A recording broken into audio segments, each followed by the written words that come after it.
Hello and welcome back to Trista's Reading Room. Today I have a quick announcement before we get into the book and the author that we are going to be looking at today.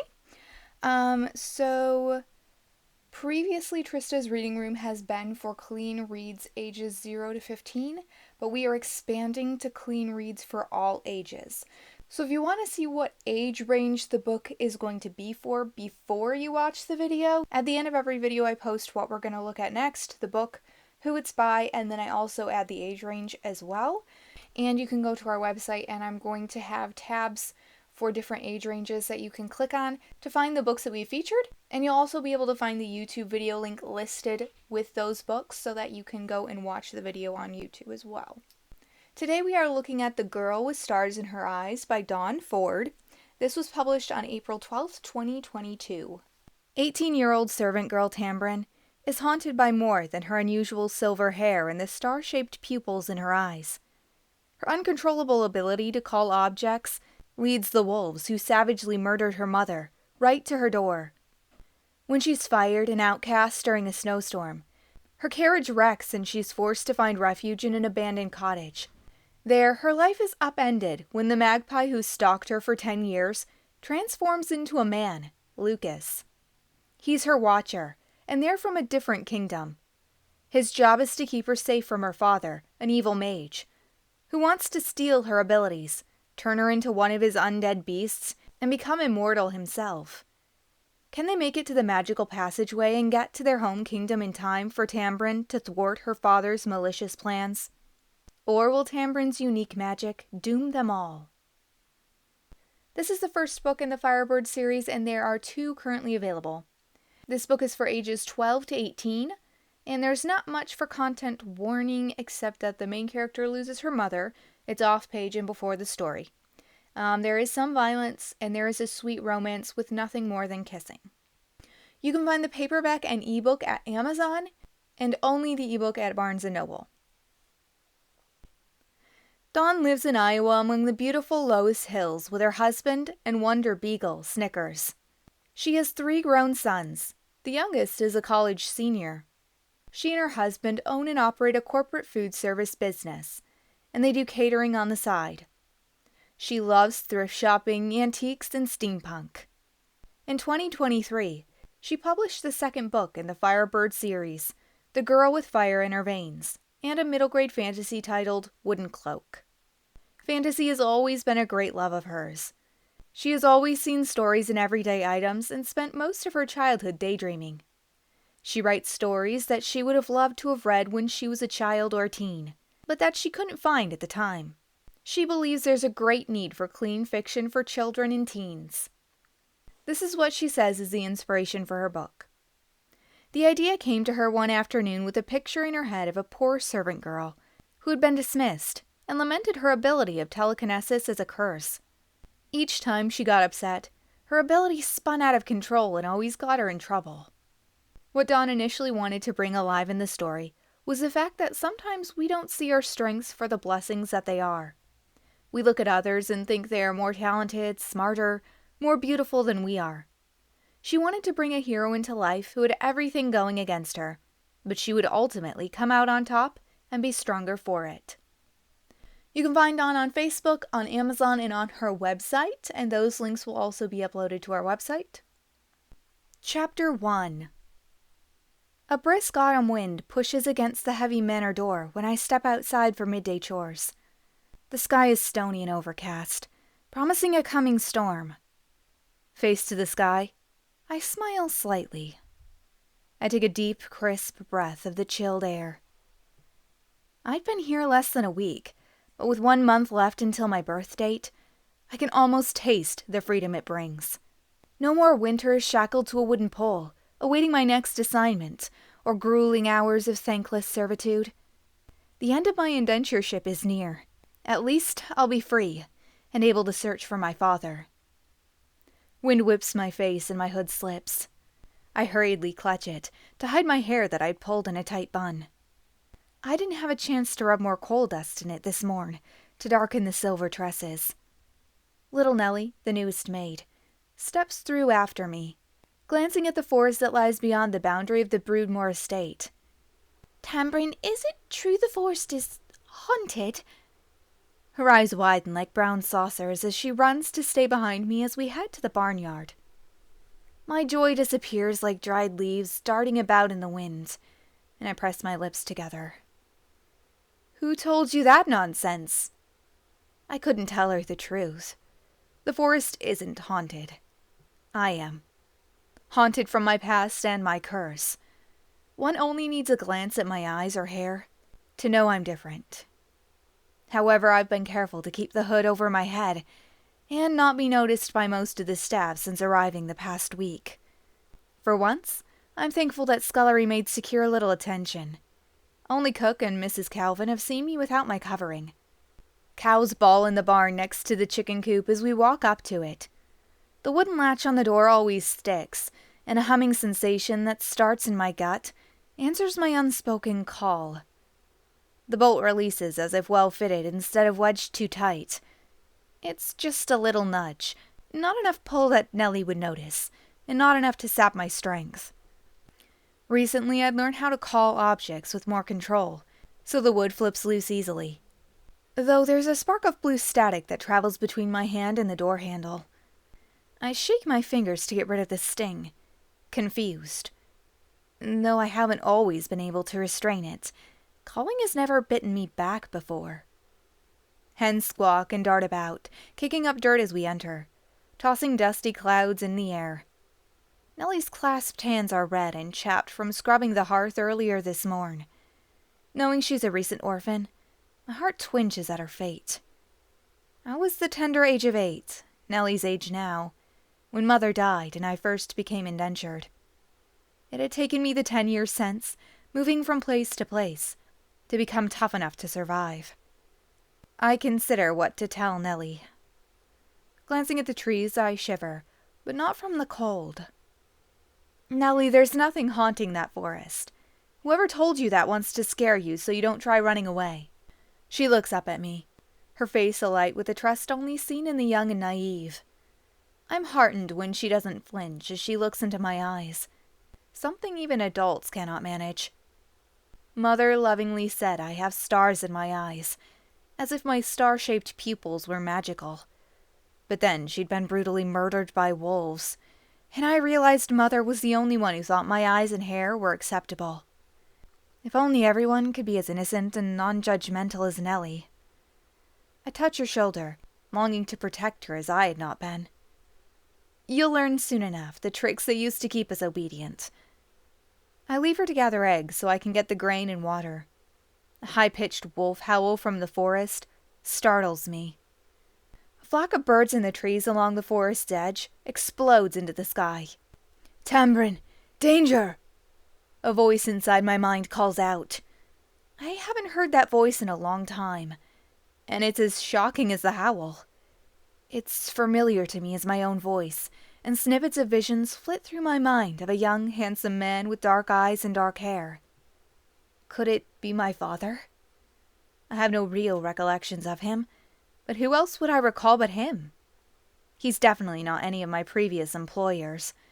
Yet I hear this voice, always warning me, and see the cloudy picture of him in my mind. My heart pounds painfully in my chest. I pray silently to the kinsmen that they aren't coming again. But even as I say amen, I fear my words are all in vain. The beasts are never far away from me, even if they're only memories that plague my dreams at night. And once again, I am unable to stop the images of Mother's broken body from returning to me. The beasts are blurry in my memory, but I recall the evil that rolled in waves like evil off of them.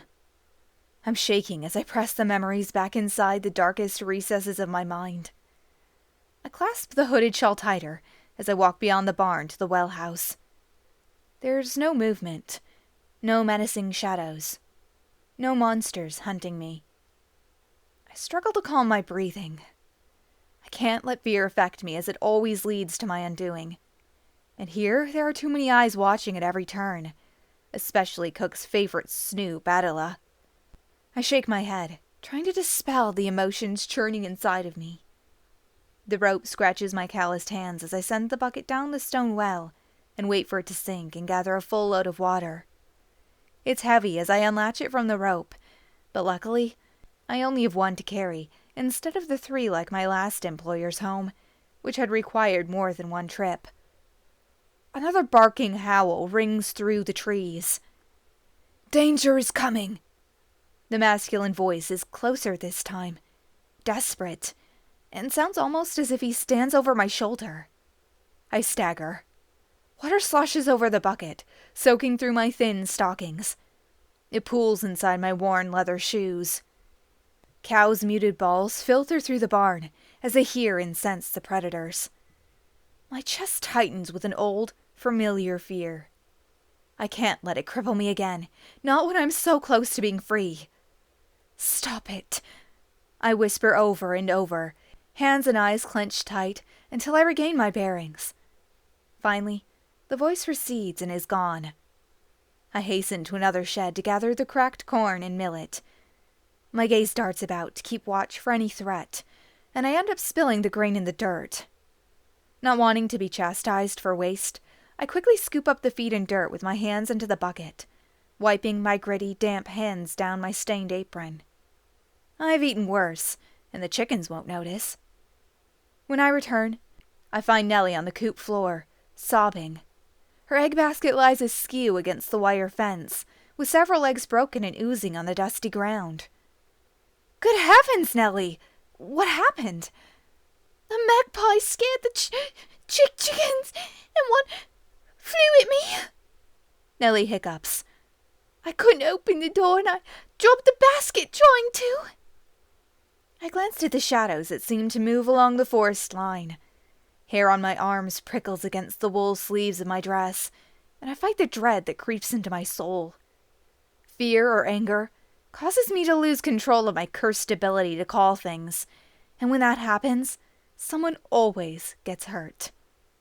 I count to 20 slowly, silently, then assess the damage. We've got almost 24. Maybe there are more in the pantry than I remember. Another glance at the forest shows no hint of immediate danger, so I hand her the grain, dump the water in the wooden trough, and give her a weak smile. "You finish tending the chickens, and I'll take the eggs to cook." Turning toward the manor, I press a hand against my churning stomach and resituate the hood that had dropped away from my hair. The wolves outside, or the maids inside? Neither is desirable. The heat from the kitchen stove warms my chilled body as I step into the pantry. Odors of malt vinegar, red onions, and salted bream sting my nose. I find more than a dozen eggs preserved in salt. I place the extras into my basket to take to cook and set it aside to recover the crock. Adela breezes past me into the pantry. "I thought I saw you sneak in here. I need to start on Mistress's custard, or it won't be cooled in time. Where are those eggs?" She grabs for the basket. Her crisp white apron over her blue smock is startling against my stained hand-me-downs. She steps on my foot with a smart-looking heeled boot, and I jerk sideways, bumping the basket. Eggs fly up and out. I juggle 4 eggs, calling the others to keep them from dropping. However, they break in their rush to reach my waiting hands. Yolks drip through my fingers and down the front of my worn dress. More eggs lay broken on the floor. Even worse, my hood has fallen to the ground as well, leaving my hair and face exposed. Adela's eyes are wide, and she gasps. "What they say about you is true." Her laugh is condescending. She stares at me as I glance away to try to hide my eyes, knowing there's nothing I can do about my hair. It seems like forever before she turns from me and steps over the mess on the floor. She counts the remaining eggs out loud, and I concentrate on her white cap atop her dark hair to still my anxiety. Her small upturned nose wrinkles in distaste, and I wonder how she can breathe so easily through those narrow slits. 26. Not nearly enough for what we need. You've ruined the tea. Adela's tone is as sharp as her tongue. We'll see what Cook has to say about this. Though smaller than I, Adela's grip bites into my wrist. I try to bend down to grab the hood, but she yanks me through the pantry door before I can grasp it. I hurry to keep up with her, wishing I could disappear into the floor as my damp shoes squeak. The sick feeling I get ever since my first employer, Farmer Tucker's wife, declared me an evil spawn, spreads through my veins. The other maids stop and stare, curiosity overruling their current duties. Adela and I stumble between the women and the wall, making our way down to cook. I clench my jaw and fists as the weight of their inquisitiveness turns to judgment. There's nowhere to hide. I can't lose control in front of everyone. With a whoosh, the kitchen door opens and Nellie blows in with the wind. She halts at the sight of Adela, tugging me behind her. Tears well in her big brown eyes. "What is it now?" Cook's sweaty brow wrinkles as we approach. Her wiry black hair, having come loose from its bun, flutters wildly about her chubby head. Short and stout, she stirs a bubbling stew. Adela flings my arm down as if I'd just burned her. "Tambrin has ruined the tea, Mum. She dropped the eggs. We've less than 2 dozen left." A triumphant glow spreads around her freckled face. My fingers itch and tingle. It isn't the first time I've wanted to poke each spot on her face, jabbing my dirty fingernails into her flesh. I shake the cruel thought off and tamp down my instinct to strike out. 26, I retort. You counted them yourself. The rest of the maids gawk, motionless. No help, no empathy offered. I don't know why it always surprises me, their reactions.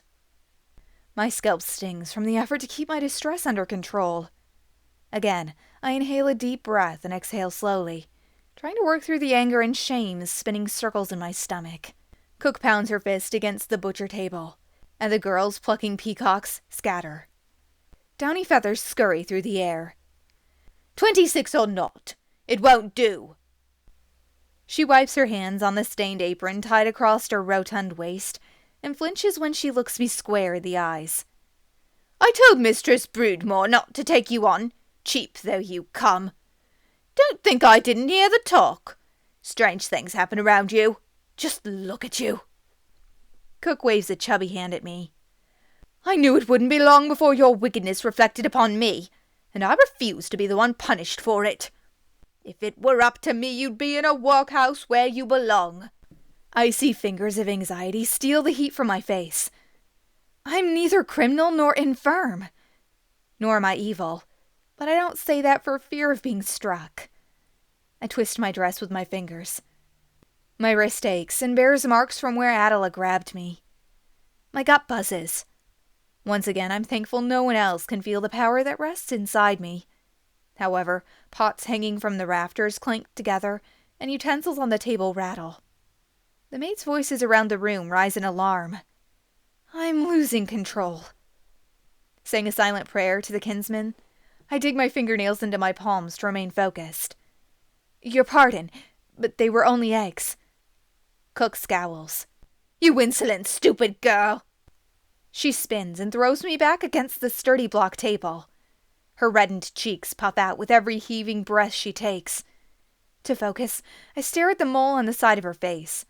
A dark hair sticks out of the center like a cat's whisker. "This is what impertinent maids get."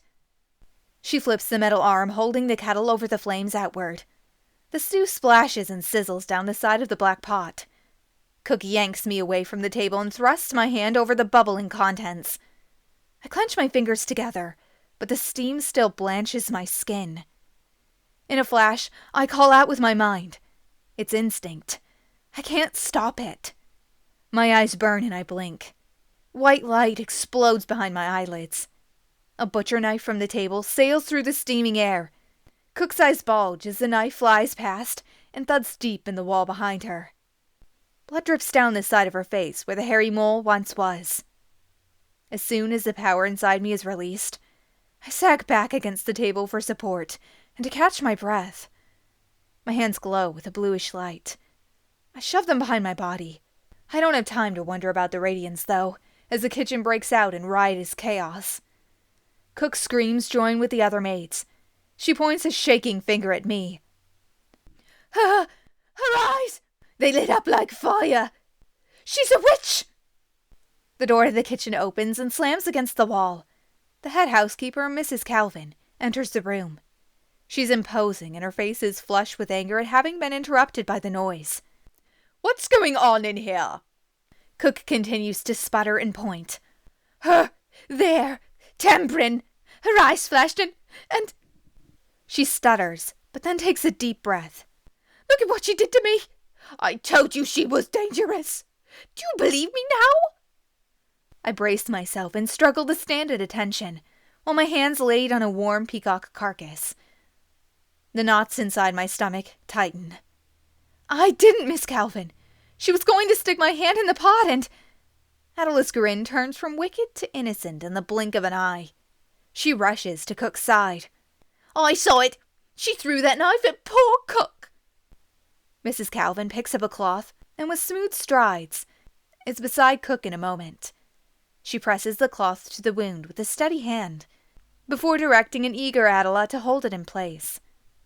She glances at the knife stuck in the wall, and then glares down her thin nose at me, her small lips puckering.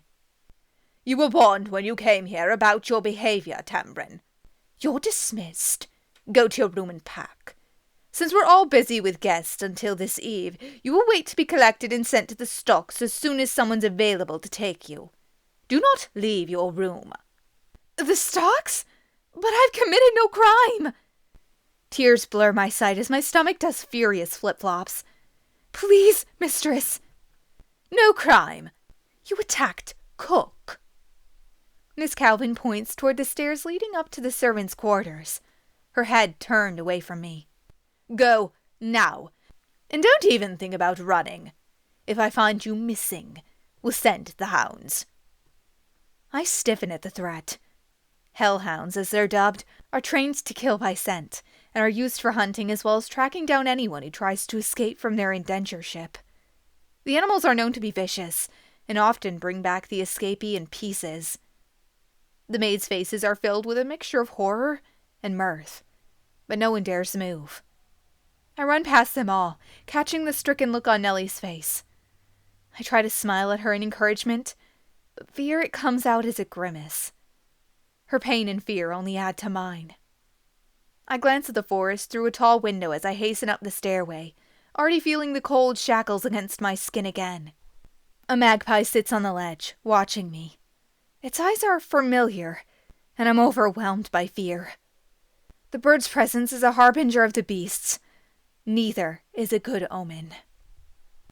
And that's it for today. If you want to hear more of this on Trista's Reading Room, let me know. And thanks for joining me.